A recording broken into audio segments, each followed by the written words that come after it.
Hi, this is Freddie Karen from professionalspeaking.com, and today we are going to speak about a slightly different topic than we normally speak about. I'm going to speak about why you should not be a speaker. So let me explain. I became a professional speaker 20 years ago, and I realized last year that I've been doing it wrong for 20 years. So in these 7-8 minutes, I'm going to share with you the number one lesson I wish I would have heard 20 years ago when I became a keynote speaker. And that message is to not be a speaker. Think about it. We can do a very simple analogy here. If we were talking about music, you wouldn't like to be the speaker, you would like to be the song. And basically you can summarize my message in this video in that sentence. Don't be the speaker, be the song. But more importantly, I want to understand that we shouldn't focus on the job as being professional speakers. We should focus on being something else. And the reason is this: no one cares about speakers. Only other speakers care about other speakers. Most people couldn't care less about speakers. People care about messengers. So we should be messengers. We should be bearers of messengers. So now here's a question.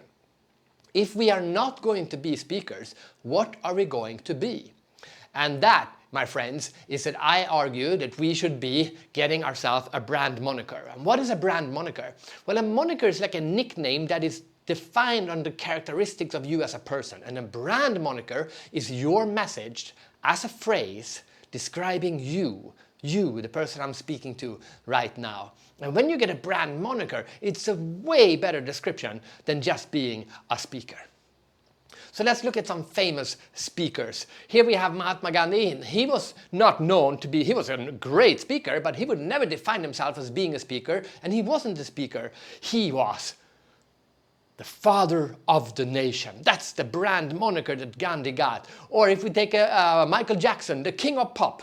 A lot of musicians, a lot of pop stars, but there's only one Michael Jackson. Why? Because he was the king of pop, and that is his brand moniker. Or we can take someone like Greta Thunberg, the wonderful Swedish activist, and she would never define herself as being a speaker, I'm sure, but she is the voice of the planet. That is the brand moniker that other people have put on her, and that elevates her way past all the other activists. Now, Gandhi wasn't a politician, he was the father of the nation. Greta Thunberg is not an activist, she is the voice of the planet. Now that is what you need, a brand moniker. Now of course, just getting a brand moniker will not suddenly elevate you up on this status, but it will help you elevate you up on a slightly higher level, and it's a much stronger thing to have than the title speaker. Now, if you heard me speak before, you might know that I speak a lot about finding your inner theme. And your inner theme is a universal truth only true to you. My inner theme is humanity to the power of ideas. I believe in the potential of humanity. I believe in the power of human creativity. But that is not my brand moniker. My core message is that I help you discover your full creative potential. But that is not my brand moniker. And for 20 years, I made a conscious effort, and I was proud of promoting myself as a global keynote speaker on creativity and change. And then last year I realized, wait a minute, I shouldn't do that because no one cares about speakers. So I needed a brand moniker. I needed my message as a phrase that's describing who I am. And then last year I found it. And I found it in the most unexpected of places. I found it in my son Lucas. He's now 9, but last year he was 8. And about almost exactly 1 year ago, he was asked to do a presentation in school. What does your parents do for a living? And at that time I defined myself as being a speaker, so I said, Lucas, this is your first proper speech. I'm going to coach you like crazy. You are going to win. It wasn't the competition, but he was going to win anyway. And I just said, okay, stand legs apart, look them in the eye, and then you say, my father is a creativity expert. And he practiced and he practiced and he knew it, and he went to school. I wasn't there, but my wife was there, Elaine, and she's a branding consultant, and thank God she was there because she heard him. And Lucas went up on stage, looked at the audience, and instead of saying, my dad is a creativity expert, he said, My dad is a creativity explorer. A creativity explorer! Boom! And suddenly she called me and said, Fredrik, from now on you are not a speaker anymore. You should be the creativity explorer. And it makes so much sense. You see, to explore means to venture into unknown territory in order to learn more about it. And that's what I've been doing for 20 years. I've been venturing into the unknown territories of human creativity in order to learn more about it and then share what I've learned. I am the creativity explorer. I can interview a chef in Copenhagen or a street artist in Rome, or maybe even a couple of months ago I went to North Korea to learn about what can we learn about human creativity from the people in North Korea. I am the creativity explorer. Now think about it. If I position myself as a speaker and you have three people on the short list, one is a keynote speaker on creativity and innovation, the other one is a speaker on creativity and innovation, and then the third one is the creativity explorer. And you go, oh, okay, well, that sounds interesting. Well, is he a speaker? Oh yes, he's done 2,000 speeches in 17 countries over 20 years. He's a great speaker, but he's the creativity explorer. Now, who would you pick? And you realize that being a speaker is not what you want to be. And so the last few months I've been slowly trying to transition myself away from being a speaker and instead being the creativity explorer. That's my brand moniker. And it works. Suddenly the clients will put in their program, they wouldn't normally say they were Fredrik Herren, author and speaker. How boring is that? Now they say Fredrik Herren, the creativity explorer. People afterwards, having heard me speak, write reviews on how they love the speech, and they say Fredrik Herren, the creativity explorer. Or someone said here, Fredrik Herren, a super successful global keynote speaker, dubbed the creativity explorer. So they define me as a speaker, but then they add the creativity explorer.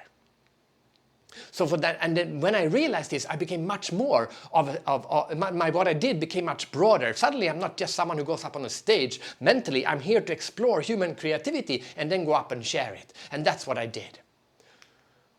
But I took it too far. In December last year, I was invited to do a speech for a really, really well-respected, huge global company. I was one of 2 keynote speakers. This was in Mumbai in India. I was so excited to do the speech, and I went up there, and I should have nailed it, but I didn't. I did an okay speech, but I didn't nail it. And afterwards, on the plane home, I was like, why on earth did I not nail this speech? And I realized why I didn't. Because even though this was an amazing speaking opportunity, in the back of my head, I was thinking about these girls. Because I was there. Afterwards, I booked a meeting. I was going to interview them. These women, they work with women of sex workers in the slums of Mumbai. And I was going to interview them. What can we learn about creativity from the children of sex workers in Mumbai? And I think subconsciously, I was so eager to go and meet them and learn from them that I didn't focus 100% on the speech that I took the exploration too far. I forgot to speak. But then, that was a wake-up call for me. And then I learned something. I realized Christopher Columbus, Marco Polo, they lived for their expeditions, for their exploring the world. But they made a living coming back and telling the king and the queen about what they had found on the expeditions. And when I realized that the speaking is a huge part of being the creativity explorer. It's one of the main things that I do. But I don't define myself as being a speaker. And neither should you. So my inner theme is humanity to the power of ideas. I help people discover their full creative potential, but I am the creativity explorer. My question to you is, are you really a speaker? Or if you would define it differently, if you would give yourself a brand moniker, what would it be? What is your message to humanity that is defined about you as a person? You see, you are not a speaker. I am not a speaker. We are much more than that. And yes, we are speakers. My blog is called Professional Speaking. That's what we do. We speak professionally, but we don't define ourselves as being the speaker. We are much more than that. We are an icon of a message to humanity. Get that message right. Get that brand moniker right to be the definition of who you really are as a person. And that is how you introduce yourself from now on. Not as a speaker. I am Fredrik Herren, the creativity explorer. Find your brand moniker.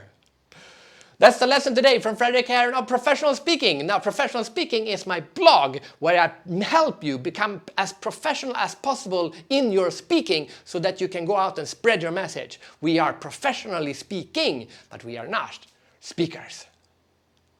I hope that was a good lesson for the day. Please, in your comment, give me if you have a brand moniker, put it in there. Let me see what your brand monikers are. Or if you learned something, also let me know.